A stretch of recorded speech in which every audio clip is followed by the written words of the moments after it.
ay kailangan sa mga batang manonood.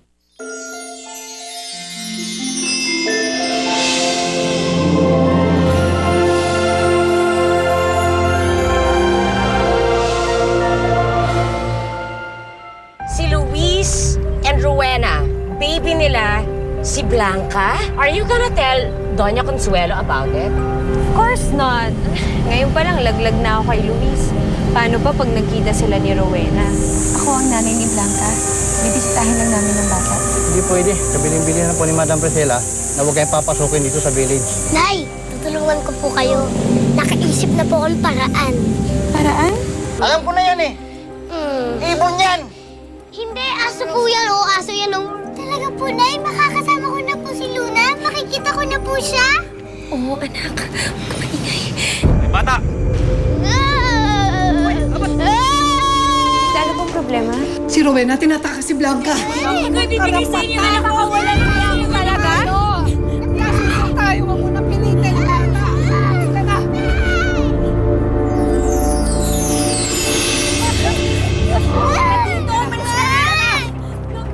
Kunin mo!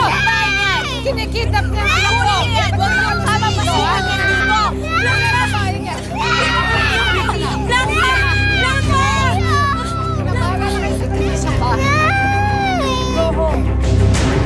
Hoy! Huli ka! Akala mo matatakasan mo ako, ha? Hindi ka taga rito, ano? Ha? Eh, gusto ko lang naman po makita ang kapatid ko at nanay ko eh. Halika! Sumama ka sa akin! Bitawan niyo po ako! Huwag kang malikot! Kung hindi, ka sa akin!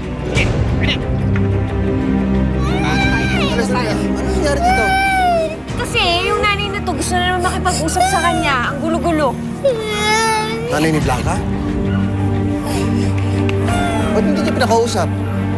Alam mo, Luis, huwag ka naman makialam dito. Pwede. Yung security na yung bahala sa kanya. Nay! Bitawan niyo ako! Nanay! Bitawan niyo! Nay! Blanca! Nay! Blanca! Blanca! Parang awa niyo na papasukin niyo ako. Gusto ko lang makuha yung anak ko. Mabuti pa, umalis ka na bago ka pa ipapulis ng mga kasama ko. Sige na! Hindi ako aalis dito. Papasukin niyo ako. Nay, ano pong nangyayari? Hoy, tumigil ka dyan! Baka kalubosan ka namin! Papasukin niyo ako. Paano hindi magagalit yun? Hindi niya pinakausap ang anak niya. May karapatan yung tao. Tito Luis, tulungan niyo po ako. Ayoko po dito. Gusto ko po sa nanay ko.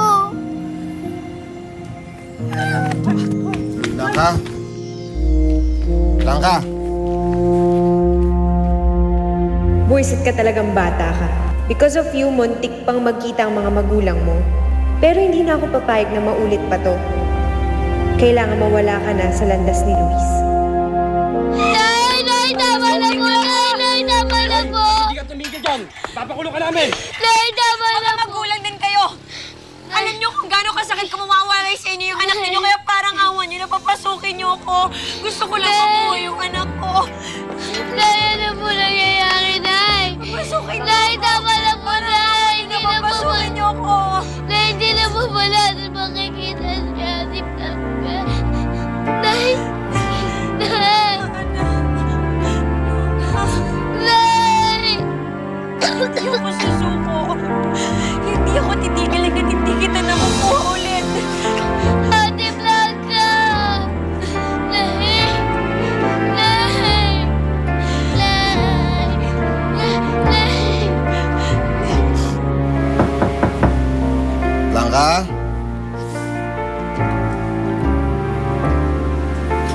Blanca?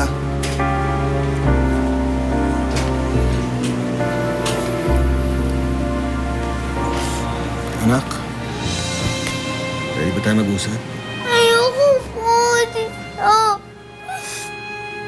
Gusto ko po sa nanay ko. Sabi sa akin ng mami Priscilla mo na hindi ka daw kaya alagaan ng nanay mo. Kaya siguro mas mabuting dito ka na lang muna. Hindi po totoo yan. Mabait po ang nanay ko. Hindi niyo po yun nagagawa. Inalagaan niyo po ako.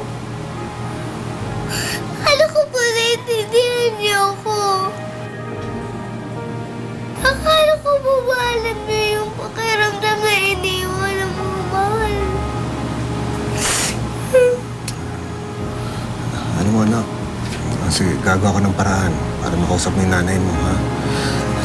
Ay, huwag ka na umiyak, ha? Nasasaktan kasi ako pag nakikita ko umiiyak ka. Tahan na. Hmm? Tahan na. Sana'y maghintay ang walang hanggan hanggang makilala mo ako ang iyong mahal. Baka ko matutuhan kita'y kalimutan. Nakapangako ko'y dumating sa kailanman. Sana'y maghintay ang walang hanggan. Blanca, finish your food. Maraming nagugutom dyan. Blanca, kumain ka na. Hindi pa po ako nagugutom. Blanca, hindi ko na gusto yung ginagawa mong yan, ha? You're embarrassing me in front of my guests. I don't like what you're doing. Sige, kumain ka na. Masakit ang ulo ko dito sa batang ito, eh. Tita, paano naman lalapit yung loob sa'yo ng bata kung pinagbabawalan mo siya kausapin ng nanay niya? Mukhang mabait naman itong si Blanca. Sinabi ko na naman sa iyo yung dahilan, di ba, Luis? Akin na ang batang ito. Kapag pinayagan ko silang magkita na mag-ina, aba baka mamaya lang nakawin na sa akin ng babaeng yan si Blanca. Kaya, kung maaari lang, huwag ka na sana makialam dito sa mga bagay na tungkol sa pamilya.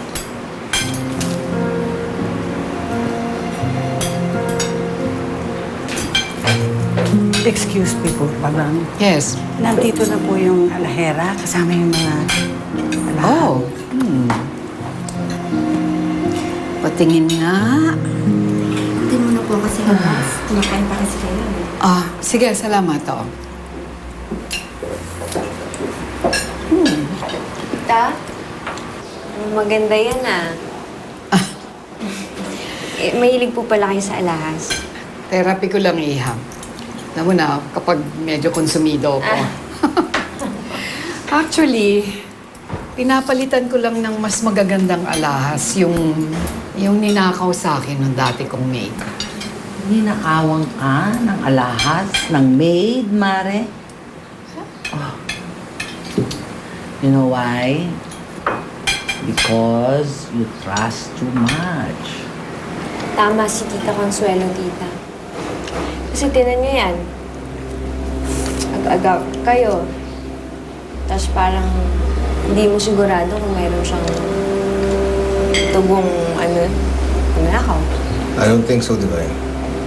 Mukhang mabait si Blanca. At hindi naman ako papayag na mangyari yun. Blanca, ako mabait sa mga mababait sa akin. Pero ang ayoko yung mga magnanakaw. Remember that, ha? Papa.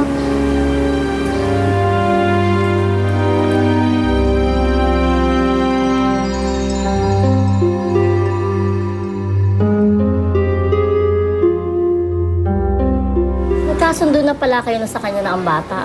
Bakit niyo po binabawi? Ginawa ko lang naman ho yun para mapapagumat ang karamdaman ng anak ko. Pero hindi ho maganda ang lagay ng bata doon sa bahay na umampon sa kanya. Kaya parang awan niyo na ho, tulungan niyo na ho ako mabawi ang anak ko. Nanay din ako kaya naiintindihan kita. Titingnan ko kung anong magagawa ko. Kakausapin ko lang si Kapitan. Maraming salamat ho. Ayun, Nay. May tutulong na po sa atin na makuha si Ate Blanca. Oo nga, anak eh. Pero nag-aalala pa rin ako para sa ate mo.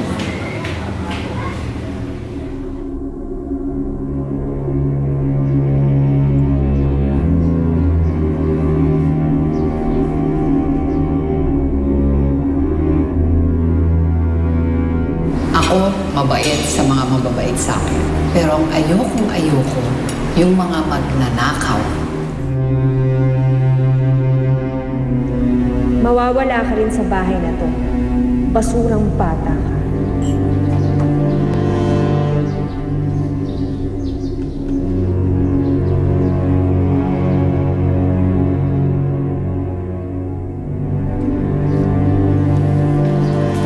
Blanca?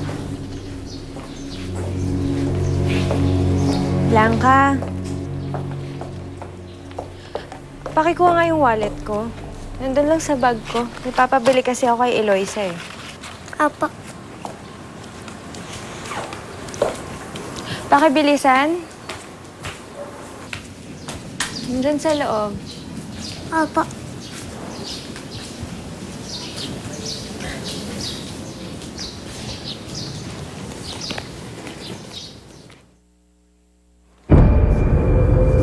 Oh my God, what are you doing?